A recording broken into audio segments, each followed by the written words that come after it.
आजा आजा आजा, तेरे भी फटका पर आ देंगे। आजा। हाँ जी भाई साहब, आप पेट्रोल के दामों से संतुष्ट हैं? नहीं है भाई, नहीं है। क्यों, क्या कारण है? क्या हाल चाल है? जब 2013 में 67 रुपए पेट्रोल बिक रहा था, तब आप कहते थे कि जो है कांग्रेस महंगाई बढ़ा रही है। आज आप जो है संतुष्ट हैं इन दामों से? नहीं, जबकि जो है आज क्रूड ऑयल का भाव जो है $50 जो है प्रति बैरल है, और उस समय जो है 130 रुपए बैरल होता था, और 67 रुपए में जो है कांग्रेस सरकार आपको तेल देती थी। पहले ठीक था। तो ये जो निरंकुश तानाशाही सरकार जो है मोदी की, इससे संतुष्ट हैं आप? ये महंगाई कंट्रोल करने में आपको जो है कुछ लग रही है? क्या आने वाले 2024 में बीजेपी का सुपड़ा साफ हो जाएगा ये महंगाई के कारण? 100%। आप भाई साहब कह रहे हैं 100%। मुझे एक मुद्दा बताइए कि मोदी ने जो है इस महामारी के दौरान जो है कोई रिलीफ दिया आप लोगों को? क्या रिलीफ दिया ये बताओ ना, कि कोवैक्सीन वगैरह जो फ्री में जब लगनी चाहिए, पोलियो कांग्रेस ने फ्री में लगाई, चेचक के लिए उस टाइम पे फ्री में सब सुविधाएं मुहैया कराई, तो आज कोवैक्सीन लगाने में फ्री में क्या दिक्कत है? अरे भाई साहब, आप कह रहे हैं वैक्सीन, मोदी जी तो कहते हैं कि दशकों लग जाते थे। आजादी के बाद जो है कभी कांग्रेस की सरकार ने या रहने वाली सरकार ने कोई वैक्सीन इजाद ही नहीं की। सारी इजादें जो है मैंने ही की है। हाँ, वो साइंटिस्ट है ना। 14 मई देश आजाद हुआ, इससे पहले देश तो गुलाम था।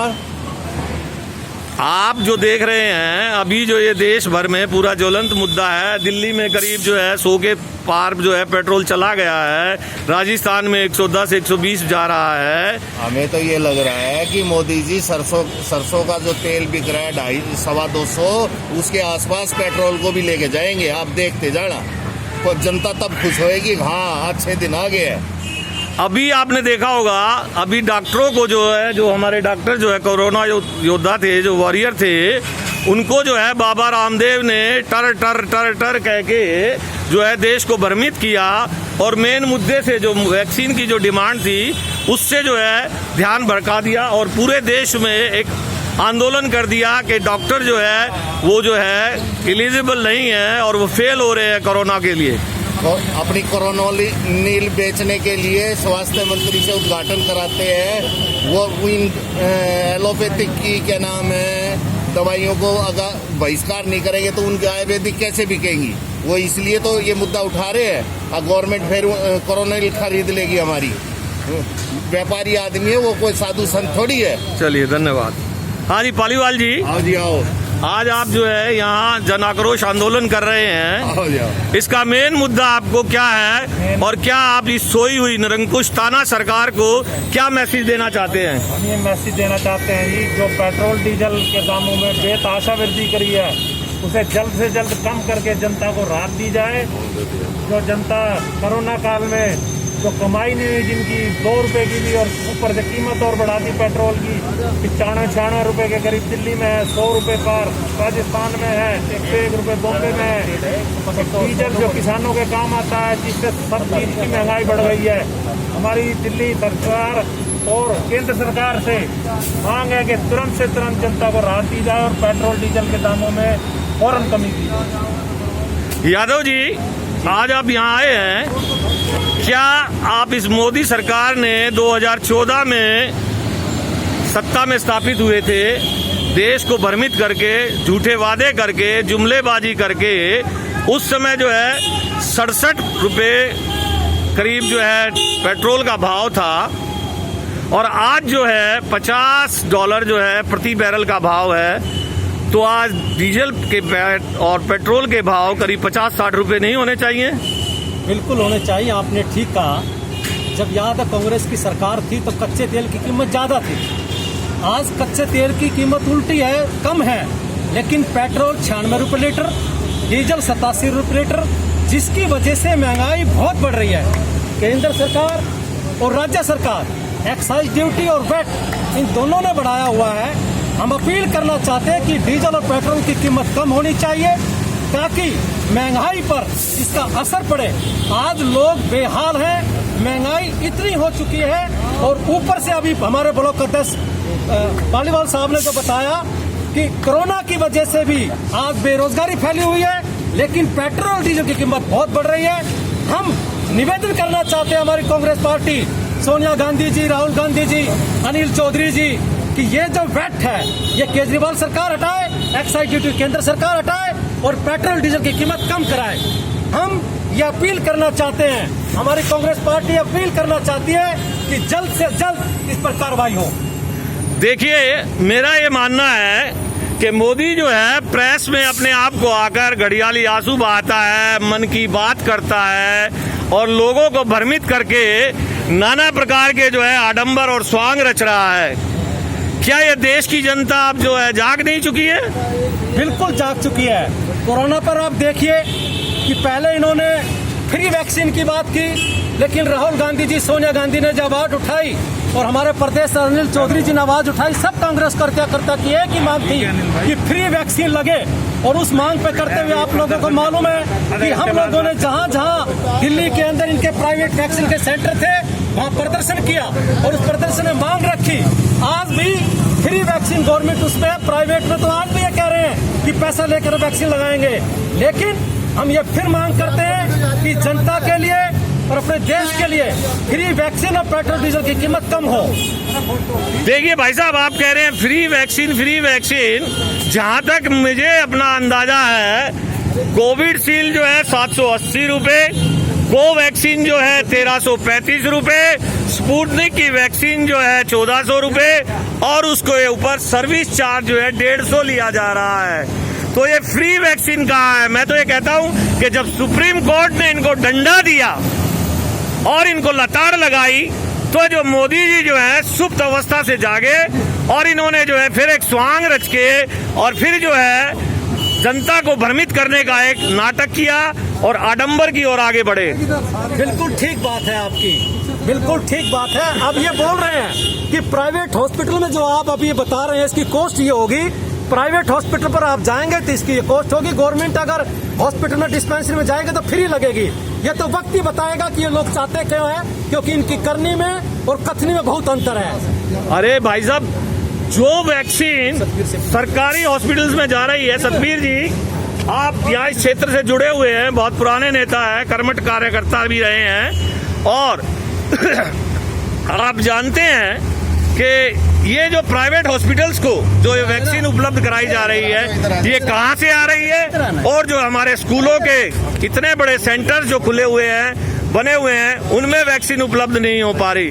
मैं तो ये कहता हूँ कि ये केजरीवाल और मोदी दोनों मिलकर जो है काला बाजारी में लिप्त है और अपने धंधे को जो है चमका रहे हैं। आपका क्या कहना है? आपने बिल्कुल ठीक कहा है। इस वैक्सीन के मामले में नरेंद्र मोदी और केजरीवाल दोनों एक हैं और दोनों के दोनों फरारी कर रहे हैं। हिंदुस्तान को बर्बाद कर दिया है कोरोना के नाम से। कभी वैक्सीन ये कहते हैं प्राइवेट में मिलेगी, कभी बोलते हैं काम पब्लिक में मिलेगी, कभी सरकारी हॉस्पिटलों में मिलेगी। अभी आपने ये देखा केंद्र सरकार ये कहती है कि भी हम 75% देंगे, तो फ्री किस चीज की होगी? जो 25% है वो सभी गरीब आदमी ये लेने वाले, तो गरीब आदमी कैसे देंगे पैसे में इस चीज को? तो हम तो ये कहते हैं कि ये बहुत बड़ा भ्रष्टाचार है वैक्सीन के नाम का, और इसकी पूरी की पूरी जो है तहकीकात को, और ये सच्चाई है।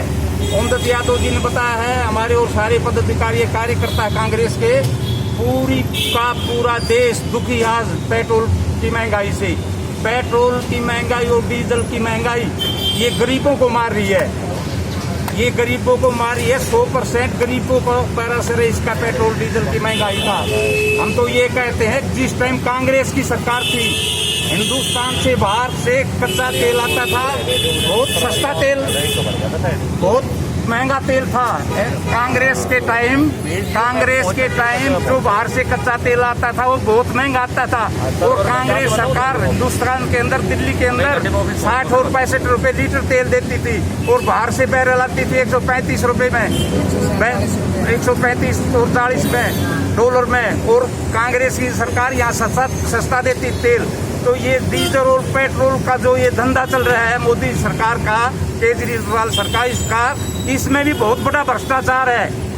ये हम ये सोच रहे हैं कि ये डीजल पेट्रोल महंगा ना, इसके अंदर भ्रष्टाचार कर रही है केंद्र की सरकार और दिल्ली की सरकार। हम तो ये कहते हैं कि इसकी सीबीआई जांच हो, कि वैक्सीन की, पेट्रोल डीजल की। जय हिंद, जय भारत। एक बात और देखिए, साइन करवा लेंगे, हो गया। मेरा मैं मानना है कि ये जो पैकेज इसने 35,000 करोड़ 20,000 करोड़ का जो दिया था, ये जनता को क्या उपलब्ध हुआ अभी तक? एक पैसा भी 35,000 करोड़ में से जनता के लिए नहीं लगा है। ये 35,000 करोड़ रुपया ये तोड़ फोड़ कर रहे हैं। बंगाल में तोड़ फोड़ करी इन्होंने टीएमसी के एमएलए की, और अब ये यहाँ लगे हुए हैं। हमारा जो एक नेता गया है जितेंद्र प्रसाद जी, वो भी पैसे में खरीदा इन्होंने। और जो कांग्रेस में से निकल जाएगा और जो भी जाएगा उसकी कोई इज्जत नहीं होती, और वो फिर वापस भागने की सोचते हैं। अब देख लो बंगाल में जो गए थे वापस भाग रहे वहाँ से। देखिए भाई साहब, आप जो कह रहे हैं ये तो जो है एक तरह से मैं ये कहता हूँ कि मोदी सरकार जो है केवल जैसे आजादपुर मंडी होती है उस मंडी की तरह से लगाए हुए है, ये लोगों को खरीदती है और सत्ता पर काबिज हो जाती है। इनकी विचारधारा जो है क्या है, क्या इन्होंने कभी कोई योगदान दिया देश की आज़ादी में, या देश को जो है कभी स्वतंत्रता के टाइम में? ये केवल जो है तोड़ फोड़ की राजनीति और एक तरह से जैसे रंगदारी होती है, वसूली होती है, हम दो हमारे दो वाली बात पर चल रही है। क्या आप इस बात से सहमत हैं? हम इस बात से बिल्कुल सहमत हैं। अब हिंदुस्तान को जब आज़ाद करवाया कांग्रेस पार्टी ने करवाया, उस टाइम ये बीजेपी नहीं थी, लेकिन इनका एक दूसरा शक्ल थी, एक मोहरा था आरएसएस के रूप में, और इन्होंने आरएसएस ने अंग्रेजों का साथ दिया। उसमें माफीनामा लिखित में हिस्ट्री में है ये। अब जो है आरएसएस के लोगों ने अंग्रेजों से माफीनामा मांगा और जेल के अंदर जाने के लिए हाथ जोड़ते थे ये। और ये सारी की सारी यही स्कीम है ताकि इनका कोई योगदान नहीं किसी चीज में, ना आजादी में योगदान है। हाँ, एक चीज में इनका योगदान है, इन्होंने देश को बर्बाद किया है। इनका योगदान ये है कि इन्होंने हिंदुस्तान को बर्बाद कर दिया है। सब कुछ दुखी है पूरे हिंदुस्तान। देखिए, मेरा ये कहना है भाई साहब, ये जो पेट्रोल डीजल के भाव बढ़ाकर और इसको जो है एक जो है मापदंड के अंदर नहीं ला रहे और ओपन मार्केट में रखकर जो ये अदानी, अंबानी, रिलायंस के जो चल रहे हैं डिगिंग के, क्या ये सीधा फायदा उन दो व्यक्तियों को पहुंचाने के लिए नहीं है? क्या ये जो 30% जो वैट लगाकर ये सरकार जनता का शोषण कर रही है और इनके भड़वे मंत्री ये कहते हैं कि गाड़ियों में चलना छोड़ दीजिए, साइकिलों पर चलिए, क्या कभी कांग्रेस सरकार ने आप लोगों को इस तरह मजबूर किया था कि आप साइकिलों पे चलिए, गाड़ियों पे मत चलिए? जनाब, ये तो पूरा देश का पूरा विश्व जानता है कि नरेंद्र मोदी को प्रधानमंत्री बनाने में आरएसएस की बहुत बड़ी चाल थी। भारतीय जनता पार्टी को खड़ी करने वाले अटल बिहारी वाजपेयी और लाल कृष्ण आडवाणी जी को प्रधानमंत्री न बनाने में, आडवाणी को प्रधानमंत्री हटाने में अडानी का और अंबानी का महत्वपूर्ण योगदान रहा। इन्होंने शर्त रखी कि हम जब फाइनेंस करेंगे, जब देश का प्रधानमंत्री आप नरेंद्र मोदी को प्रपोज करोगे। ये वो चाल जो 2014 में शुरू हुई थी, उसका जो खामियाजा है हमें बारंबार भुगतना पड़ रहा है। हम सब लोग देख रहे हैं कि भारतीय जनता पार्टी के नरेंद्र मोदी इन दोनों ही संगठनों को, इन दोनों ही पार्टियों को, इन दोनों ही आदमियों को उठाते ही जा रहे हैं, ऊपर उठाते ही जा रहे हैं, और आम आदमी धरातल में दसता जा रहा है। आज आप पेट्रोल और डीजल के दाम ही देख लीजिए। पेट्रोल रिफाइनरी किसके पास है? अंबानी के पास है। 130-135 डॉलर के कूल उस समय में हमारी सरकार, मनमोहन सिंह की सरकार 60 रुपए और 62 रुपए में पेट्रोल दिया करती थी, सब्सिडी दिया करती थी, सीएनजी पे सब्सिडी दिया करती थी, रसोई गैस पे सब्सिडी दिया करती थी। अगर 50 पैसे बढ़ जाते थे तो नरेंद्र मोदी के आप लोगों ने होर्डिंग देखे होंगे कि बहुत हुई महंगाई की मार, डीजल पेट्रोल 65 के पार। सोचिए, 65 के पार में कांग्रेस का विरोध करने वाली भारतीय जनता पार्टी आज मौन क्यों है? नरेंद्र मोदी आज मौन क्यों है? क्योंकि वो इसलिए मौन है, वो निचोड़ रहे हैं भारतीय जनता का खून को पी रहे हैं, और अपने जो सिला सलार बना रखे हैं उन लोगों ने, बिजनेसमैन जो बना रखे हैं, उन सबको आगे बढ़ा रहे हैं। सरसों का तेल 235, 240, 245, 250 चरम ऊंचाइयां छू रहा है। कैसे? गरीब किसान को क्या पैसा मिल रहा है? गरीब किसान बॉर्डर में बैठा हुआ है, वो अपनी फसल का मोल मांग रहा है और सरसों के तेल में आग लगी हुई है। और आपने एक बात पूछी थी भाई साहब कि वैक्सीन में क्या है, आपको याद होगा पिछले मई जून में प्राइवेट अस्पताल के अंदर यही वैक्सीन 250 रुपए में लगाई जा रही थी। उस 250 रुपए में वैक्सीन का भी दाम था और अस्पतालों का भी दाम था। तो मोदी जी आज क्या हुआ, जो 1300 रुपए वैक्सीन और 150 रुपए के आप लोगों ने लगाई चार्ज लगा दिए। क्या उस टाइम में वैक्सीन सस्ती थी या वैक्सीन आज सस्ती है, ये देश की जनता जानना चाह रही है। घोटाला इतना भयंकर घोटाला है, वैक्सीन में घोटाला, 20,000 करोड़ में घोटाला, पेट्रोल डीजल में घोटाला। भारतीय जनता पार्टी घोटाले की सरकार है। भारतीय जनता को जागना होगा। अगर अभी भी ये नहीं जागेगी तो हम 100 साल पीछे पहुंच जाएंगे। जनता को जागना होगा, जनता जनार्दन को जागना होगा। जय हिंद, जय भारत। देखिए, मेरा ये कहना है, ये तो ये कह रहे हैं कि 70 साल में जो नहीं हुआ मैंने वो 7 साल में कर दिया। मैंने इस देश की संपदा को, हवाई जहाज को, रेलवे को, एयरपोर्ट्स को, LIC को, सबको जो है बेच दिया और मैंने ये गुल जो है 7 साल में खिला दिया। क्या आप संतुष्ट हैं?